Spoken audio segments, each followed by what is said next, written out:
I was working the front desk at a hotel in Tokyo when an American couple walked in at what they thought was 8 p.m.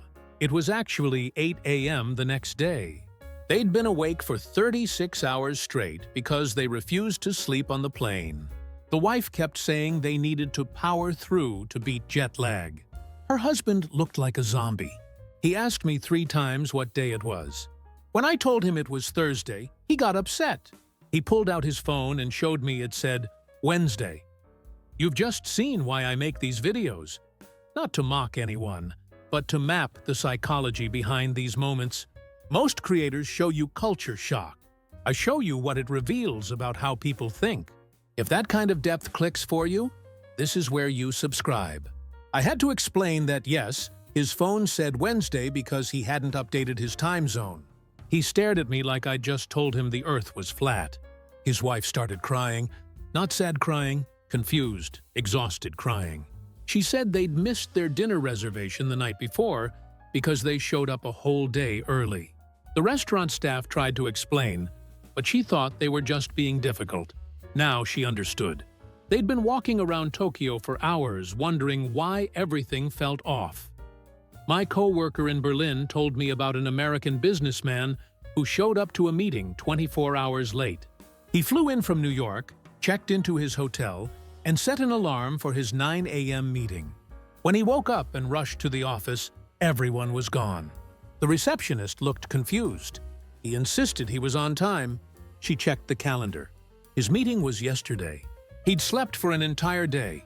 His body was so tired from fighting the time change that it just shut down. The worst part?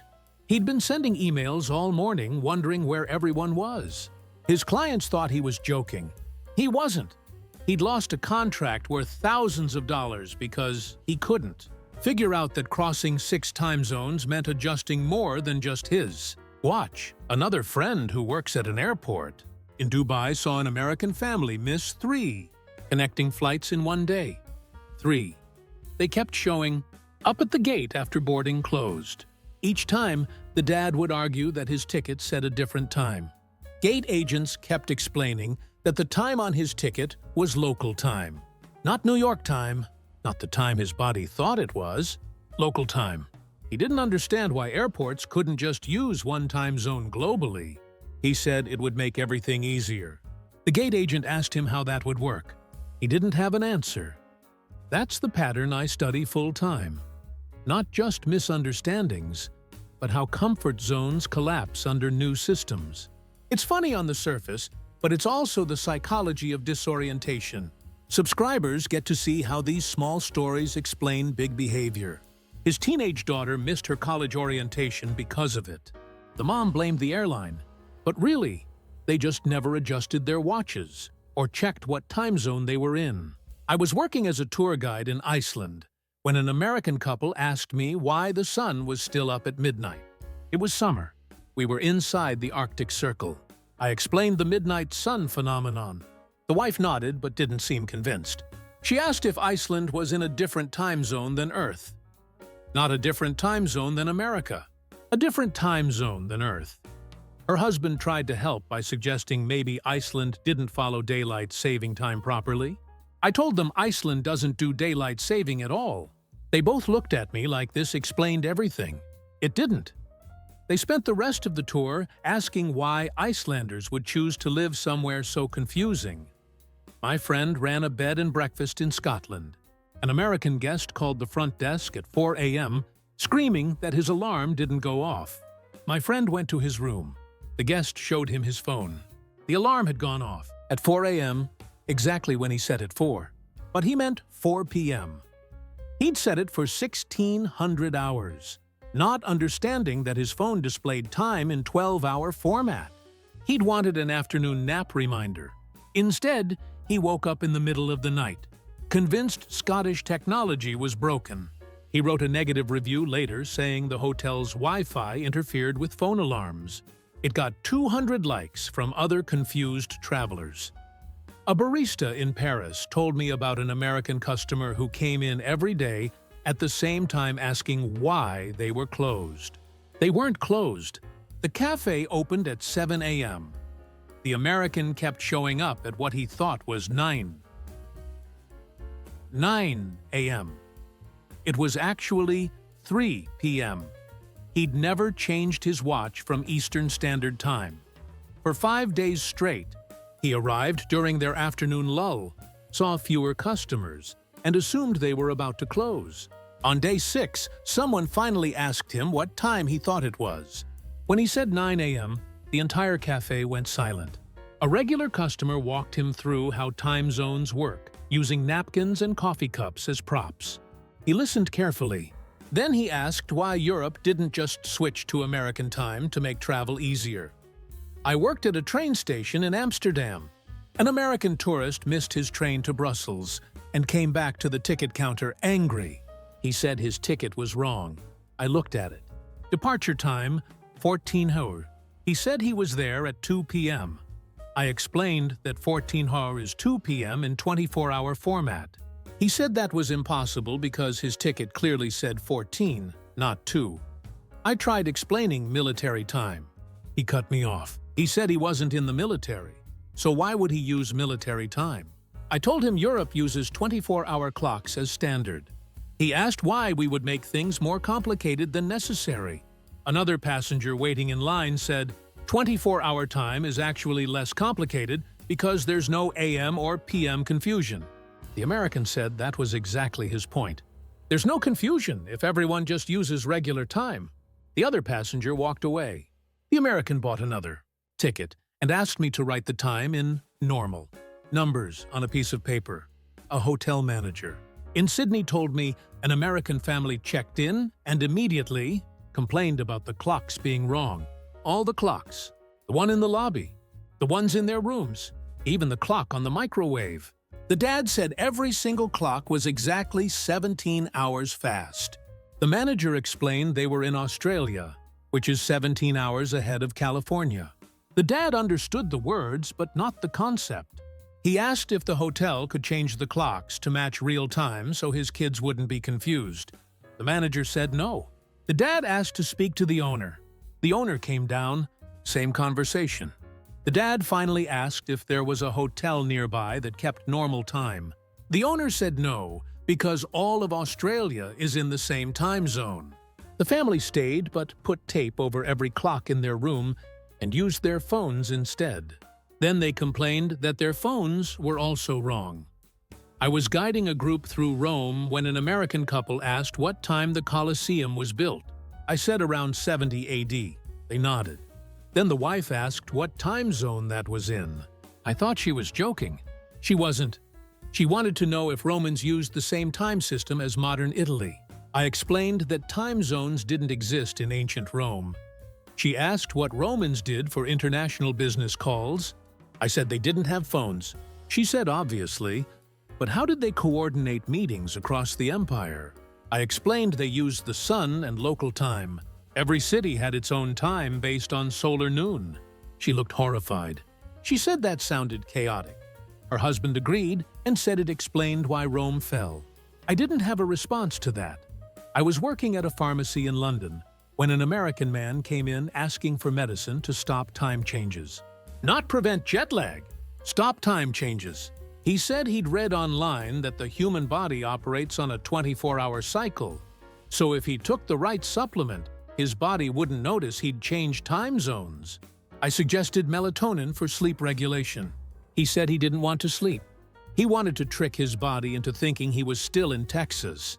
I asked why he didn't just adjust to London time. He said that would be giving in. His body knew what time it really was. London was wrong. Texas was correct. I told him that's not how planetary rotation works. He bought some vitamin C and left. My cousin worked at a resort in Bali. An American guest requested a room that faced west because he'd read that watching the sunset would help reset his circadian rhythm. The resort only had east-facing rooms available. He asked if they could rotate the building. He was serious.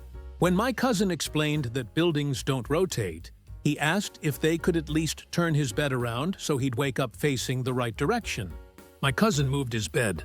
It didn't help. The next morning, the guest complained that Bali's sun was different from California's sun, and that's why he couldn't sleep. He checked out early and left a review saying the resort's Eastern Hemisphere location made it unsuitable for American travelers. A flight attendant told me about an American passenger who refused to eat meals on the plane because they were served at the wrong time. Breakfast came at 2 a.m. his time.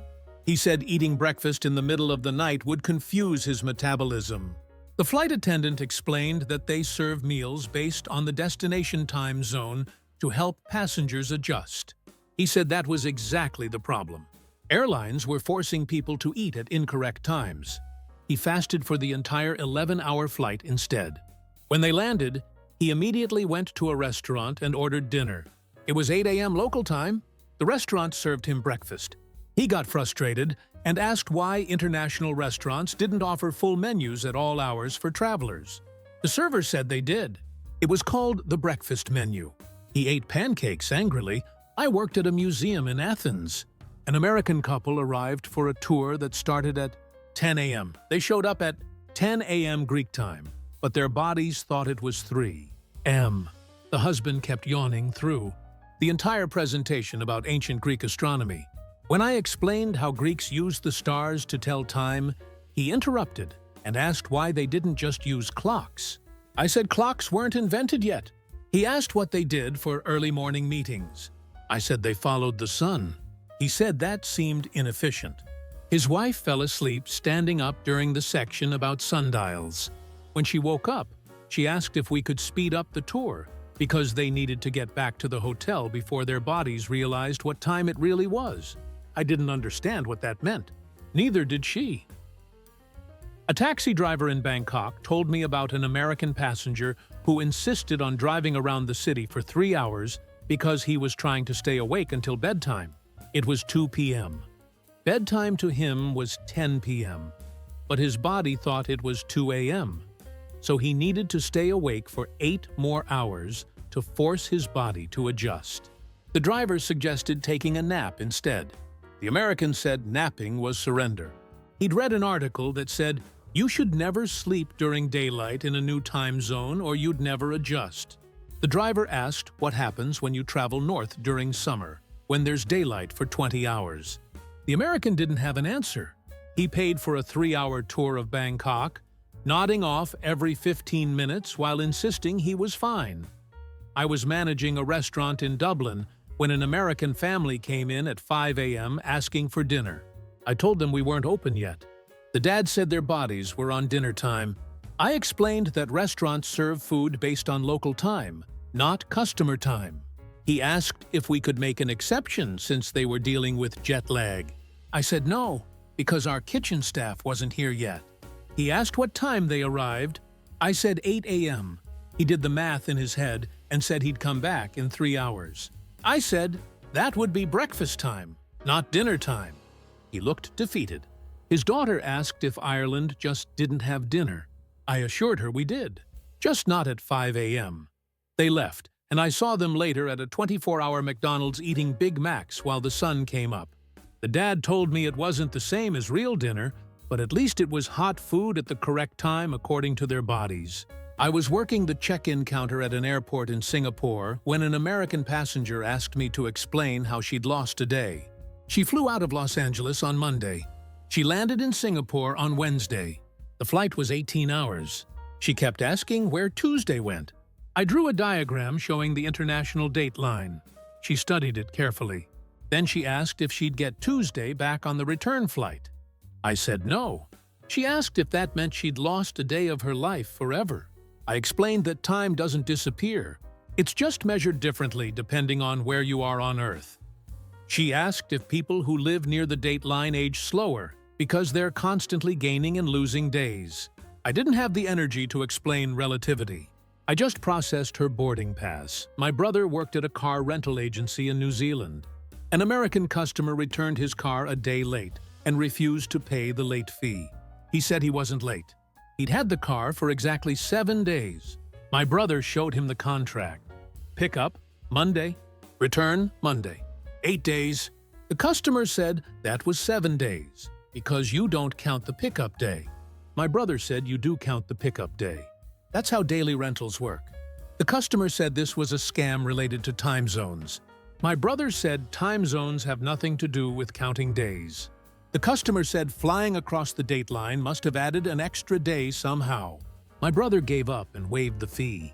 The customer left satisfied that he'd caught them trying to trick him with international time zone math. A receptionist at a law firm in Madrid told me an American client missed an important video conference because he couldn't figure out the time conversion. The meeting was scheduled for 15:00 Madrid time. He joined at 3 p.m. his time. But 3 p.m. his time was 9 p.m. Madrid time. The meeting had ended 6 hours earlier. He sent an angry email saying the firm never showed up. They replied with screenshots showing all 4 Madrid lawyers waiting in the video call at the scheduled time. He wrote back saying this proved his point about international business being too complicated. He suggested all companies should operate on New York time regardless of location.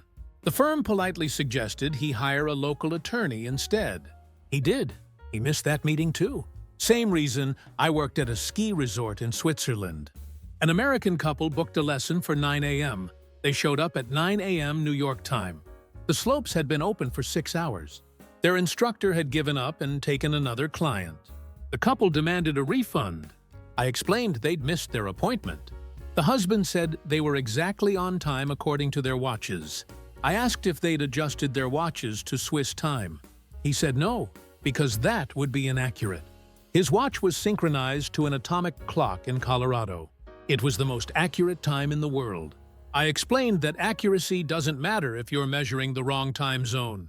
He said time zones were a social construct, and his watch didn't recognize artificial boundaries. His wife asked if they could do the lesson now. I said their instructor was fully booked.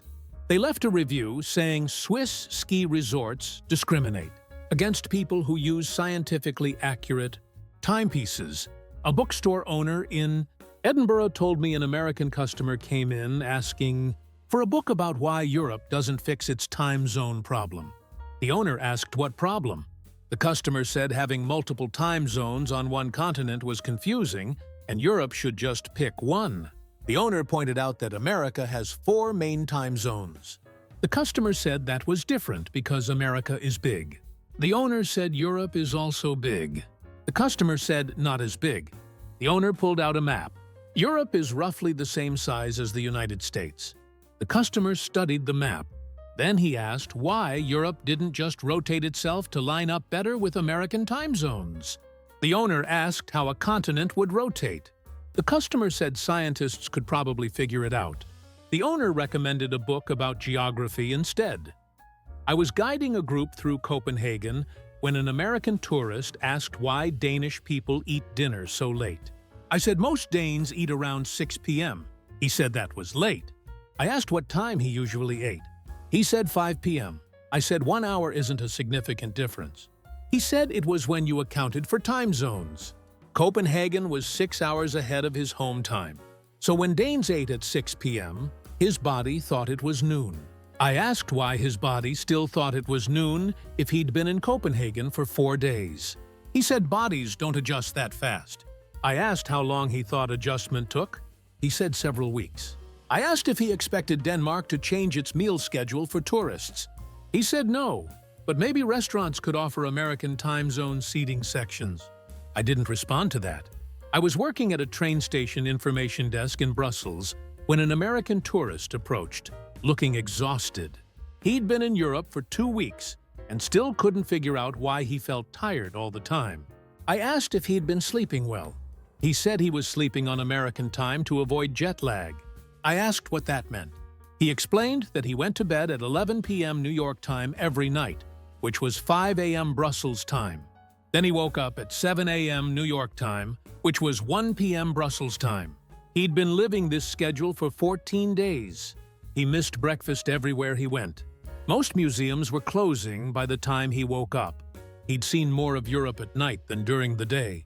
I asked why he didn't just sleep on European time. He said his travel blog recommended staying on home time for trips under 3 weeks. I asked how that was working out. He said it wasn't. He'd been awake for most of his vacation because he couldn't sleep during Brussels daylight and couldn't stay awake during Brussels darkness.